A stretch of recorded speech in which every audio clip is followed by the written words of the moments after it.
Hi, welcome back, everyone. Welcome to Transform Your Impact. I'm so excited to be here today. We've got an amazing man from Nairobi, Kenya, Gakuru Gachocki. He's the director of Slum Film Festival. And as you know, on Transform Your Impact, we are bringing you the keys from massively successful people who are up to big things in the world, making a difference, making money while they're living their life's purpose. And we're sharing all of this knowledge with you. So Gakuru Gachocki is the director of Slum Film Festival, and Slum Film Festival is all about discovering, inspiring, and equipping young independent film and theater artists from the slums of Nairobi to develop their skills and to use film as a tool for promoting social change in their communities and also elevating themselves in this medium. So I'm so excited to have you, Gakuru. Thank you. Excited to be here too. Awesome. Awesome. So will you tell me a bit about the festival and, about the mission and vision? Because I just feel like it's so special. Yeah. Okay. So Slum Film Festival, as you said, is an organization that was set up so that it can inspire and promote the use of film, especially among young people within the slums specifically. And so what we do is we work with people from the slums and we try and give them a skill through trainings that they can use to create social impact within their own communities. So it's slum people giving their own stories, telling their own stories in their own way, because for a long time it has been believed that people who tell stories about people from the slums come from outside the slums. So often they do not reflect the exact story that they would prefer to be told. So this is an opportunity for them to tell their own stories, but even more is to change their communities through film and theater, though we concentrate much more on film. And get to inspire the rest to make some change for themselves. Oh, that's awesome. So how long have you guys been having your festival? So the festival itself has been running for the last 9 years. This is going to be the 9th year. And we've been having international participation, so it's an international festival. Cool. And we're pretty glad. I mean, we've had, over the years so far, we've had about 8,000 submissions in films, an average of about 1,700 films submitted each year. And this is from South America, America itself, from Asia, from the Middle East, definitely from here in Africa. So yeah, it's interesting. Wow. So it's slums all over the world. Like that's the focus. The focus is slums all over the world. So what we do is we open it just slightly a bit more. And what we do is we allow stories that affect marginalized people. So different marginalized people from around the world. But also if the story can be done by someone who is not from a slum, but about issues that affect people from slums, and more often than not through collaborations with people from slums in different areas. So say in America, you might not call it slums, but you might call them ghettos. So it's equivalent of slums that we look at. Yeah. Yeah, well, that was actually one thing that came to my mind. I'm like, is it, people are okay with calling it slums? It feels a little not PC. Yeah, now it's been a long time argument, and even we ourselves have tried to think whether we want to change that name. But the reality is that is what they are, especially like here where it was born. The festival was born here in Kibera, Slums, which is a very popular slum around the world. Said to be, I think, the second or the largest slum in Africa. Wow. But the reason we haven't changed that name and we continue to insist using that name is because that's what it is. We can sugarcoat it and call them low-income areas, but when you call it a low-income area, what that does is it removes a lot of truth from what they actually are. Wow. Because these are areas which have got very little to almost no sanitation, very little to almost no access to water.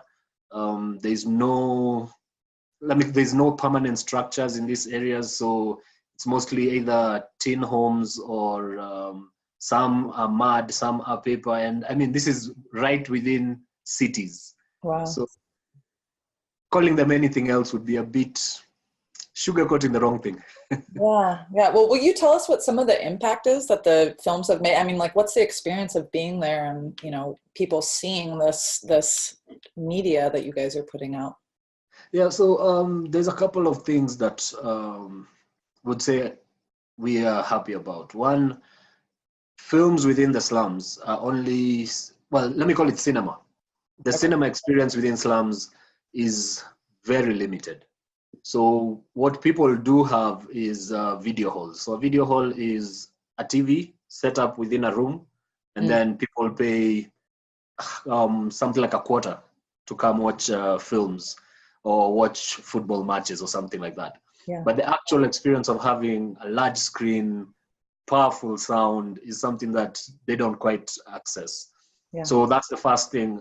We have seen how much over the years people are excited about being able to watch these things.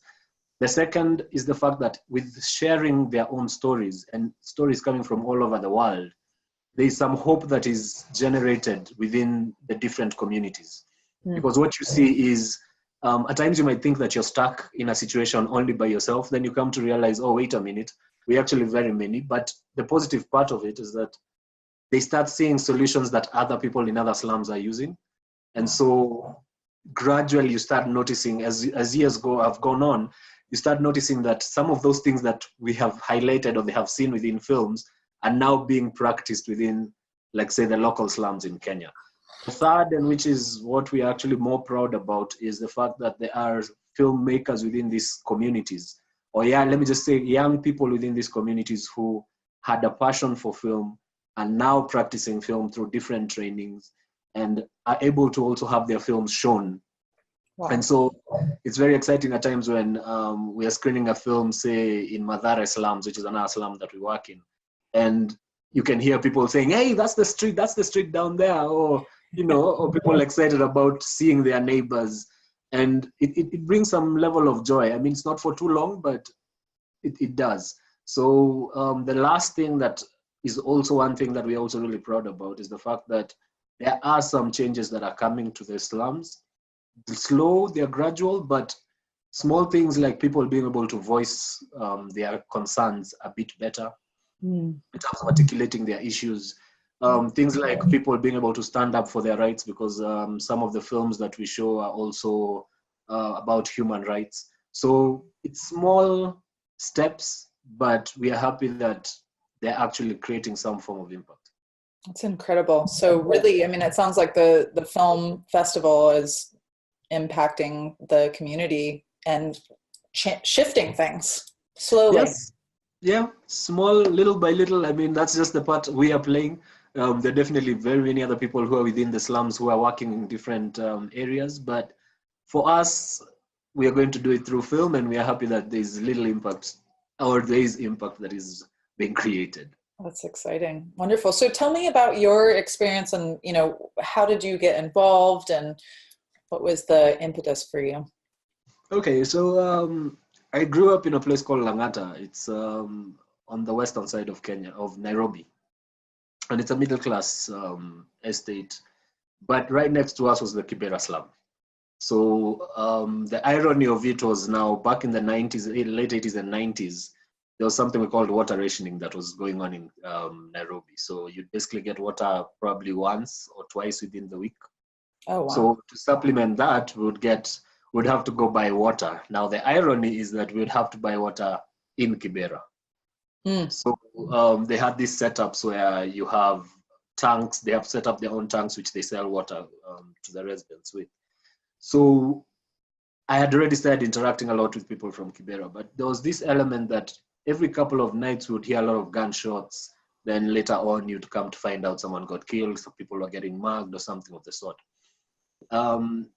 But as we continued growing, the way we were brought up by our parents was very giving, very open to everyone else. So my sister, for instance, was running a program where they would get street kids on Sundays, and after church they would throw a party, so to speak. So it's just play games, run around with these guys, play music, give them some food, give them some clothes. And Awesome. as I grew up later on, I came to meet some of these same street kids who now have families, who have their own businesses. And that element, I guess, never got out of me. And so I'm a trained thespian and filmmaker.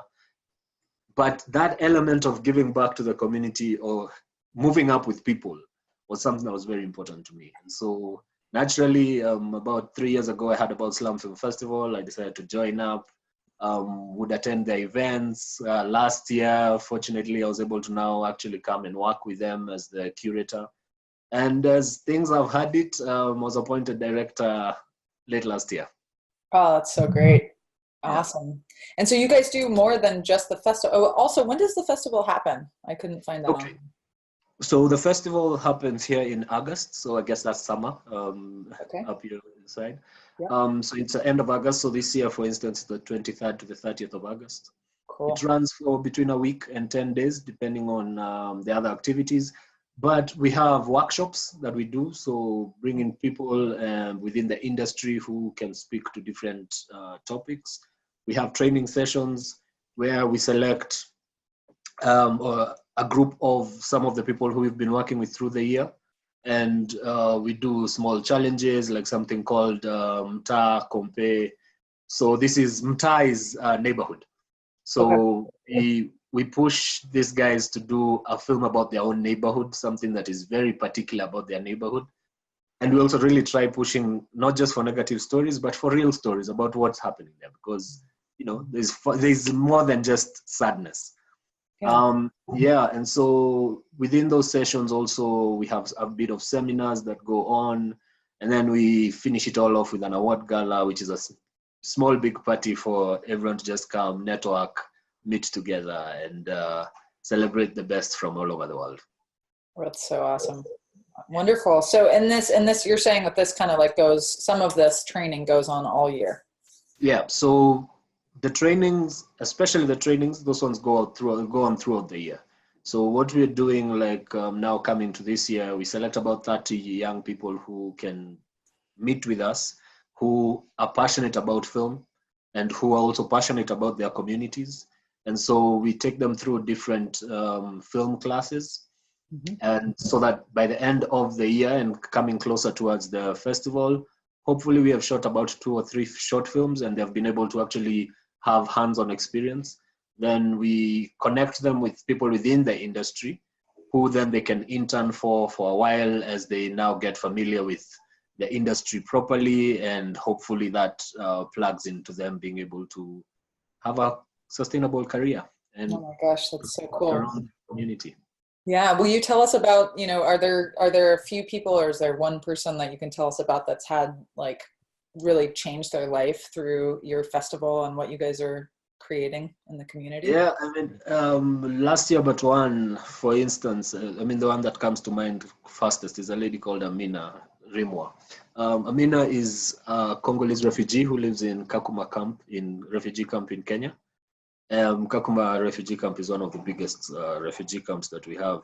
And she happened to just find out about Slum Film Festival because we had done a partnership with something called Film Aid, and we're doing a screening with them. And so she heard about Slum Film Festival, found her way into Nairobi because Kakuma camp is on the northern side of Kenya. And she came and delivered a DVD to us, and she was like, I really need you guys to see this, and I really need you guys to share this. And we watched it, we liked it. It was selected for the program, then became a winning documentary. It's called It Killed My Mother, which is about female genital mutilation. Wow. But now what is interesting is that from that, people who had seen the film during the festival then picked it up, and she's been traveling around the world, wow. which is interesting to find a refugee who is actually now experiencing more than just the camp itself, the refugee camp. She's traveling around the world. She now has a production company of her own. She's last year also she brought in a second movie, which also did well. And as far as I hear, she's currently producing a couple more. And what I like is that she's telling their stories, but successfully. So she's giving a very human face to what the refugee life is like. But at the same time, she's been able to move around to very many audiences around the world to tell that story. And for her personally, I do know that she's doing well. And we are hoping that that will also still have more impact with the rest of the community that she lives with. Oh, that's so amazing. Awesome. Yeah. I love it. Beautiful. Yeah. So I'm just looking back to my questions so I can see what we haven't hit quite yet. No problem. Yeah. Okay. So do you want to talk, let's talk about so we talked about your personal journey and sort of like what made you inspired to be a part of Slum Film Festival. So I think that's great. I'd like to talk a little bit more. I'd like to pull back and talk a little bit more about like these ideas of like giving back and like just, because people are actually creating something and put it out into the world that creates that like starts a chain of events that you don't know where it's going to go, but most of the time it's like in a positive direction. So can we talk about some of that, like kind of like the inspiration around what it is and like what seems to be, and also I'd love to talk about like, do you, here's the question I'll ask. So when you're creating the festival and out there getting, like how many people come? How many attendees do you have? So the beauty of doing this in the slums, like I said, very little access to the cinema experience. So normally our screenings have got at least about 1,200, 1,500 people per screening. We hold at least about 10. So on an average, every year we show our films to about 15,000 people. Wow, that's amazing. That's mainly in slums. Then there are other locations outside of the slums because the most important part is creating that connection between the stories that are coming from the slums and the people who would otherwise then, quote unquote, buy these stories or buy this content. Because at the end of the day, filmmaking is a business.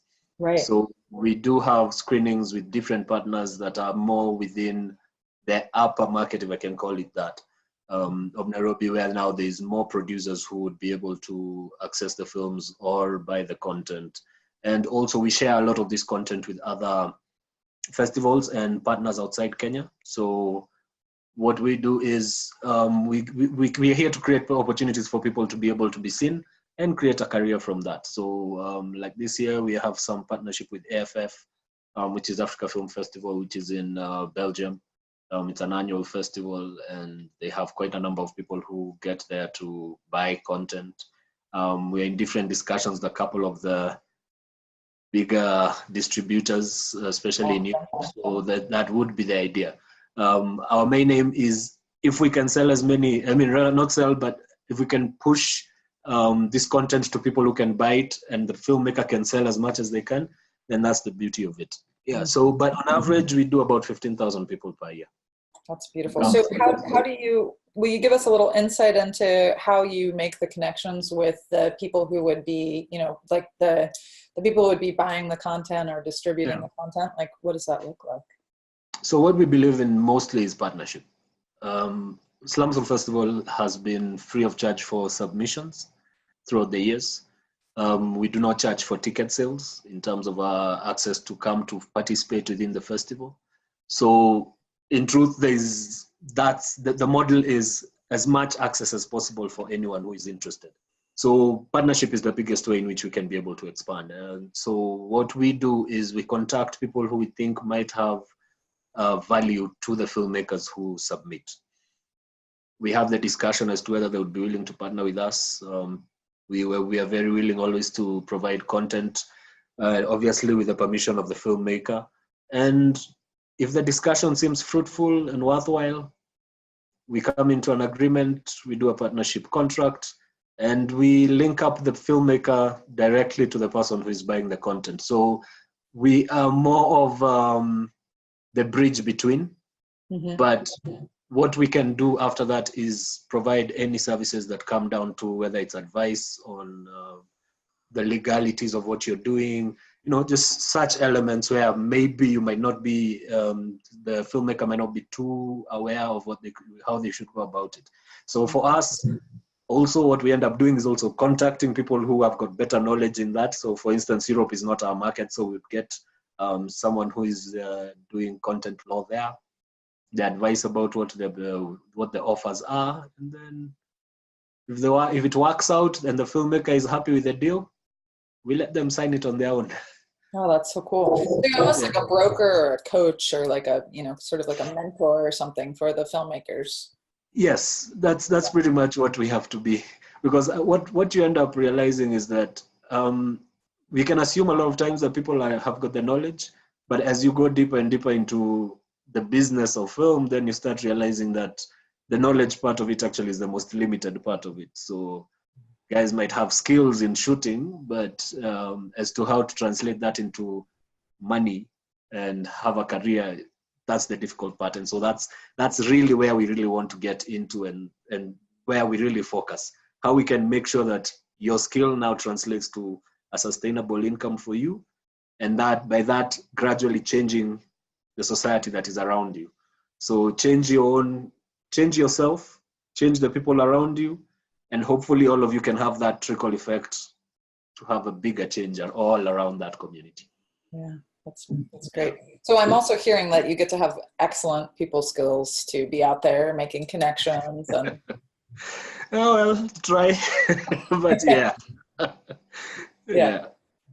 Yeah, we try. I mean, I was an actor since I was in nursery school, to be honest. We were having the story of the Good Samaritan. I don't know if you know it. It's a story from the Bible. Yep. So I happened to be the donkey in that story. I was casted as the donkey. Yeah.